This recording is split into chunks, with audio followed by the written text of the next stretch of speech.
The year is 632 CE. The Prophet Muhammad, the founder of Islam, has just passed away. His death cast a long shadow over the nascent Muslim community, known as the Ummah. The Arabian Peninsula, recently united under the banner of Islam, found itself on the precipice of chaos. Many tribes, bound to the Prophet by oaths of allegiance, saw his death as an opportunity to break free. Amidst this turmoil, a sense of profound loss and uncertainty gripped the believers in Medina. From the ranks of these companions rose Abu Bakr, a man known for his wisdom, piety, and unwavering loyalty to the Prophet. A close friend and confidant of Muhammad, Abu Bakr was chosen as his successor, becoming the first caliph of Islam. However, Abu Bakr's ascension to leadership came at a time of unprecedented challenges. The very foundations of the newly established Muslim state were shaken as news spread throughout Arabia of tribes abandoning Islam and refusing to pay the zakat, a form of obligatory almsgiving central to Islamic practice. The death of the Prophet Muhammad sent shockwaves through Arabia. Many tribes had pledged their loyalty to him personally, and his passing created a vacuum of authority.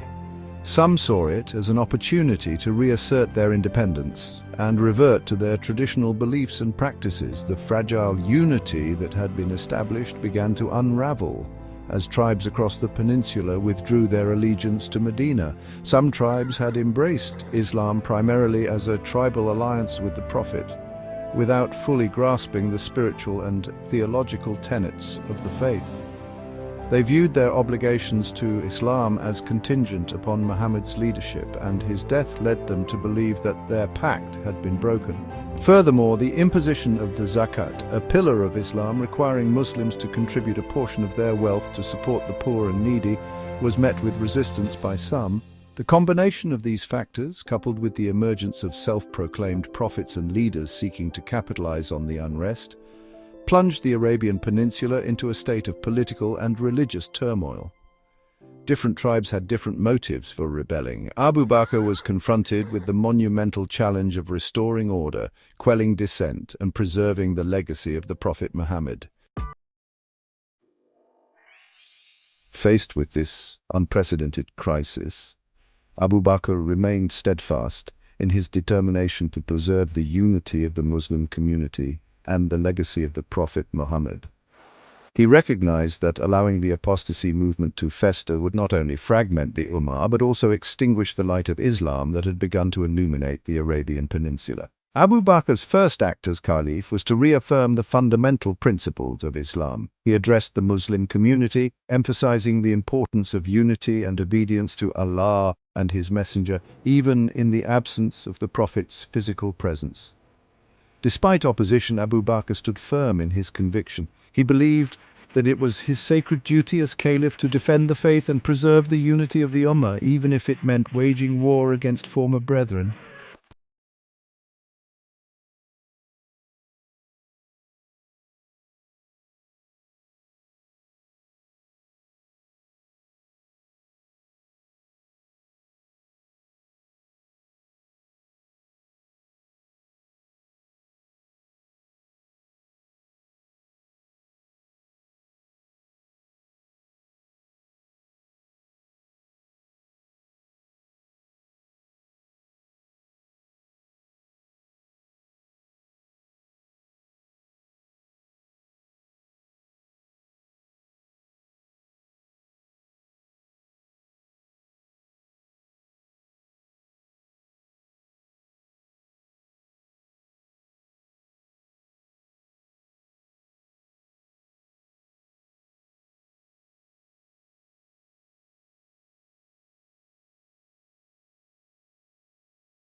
Yamamah was a watershed moment in the Ridda Wars.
the beginning of a new era for the Muslim community.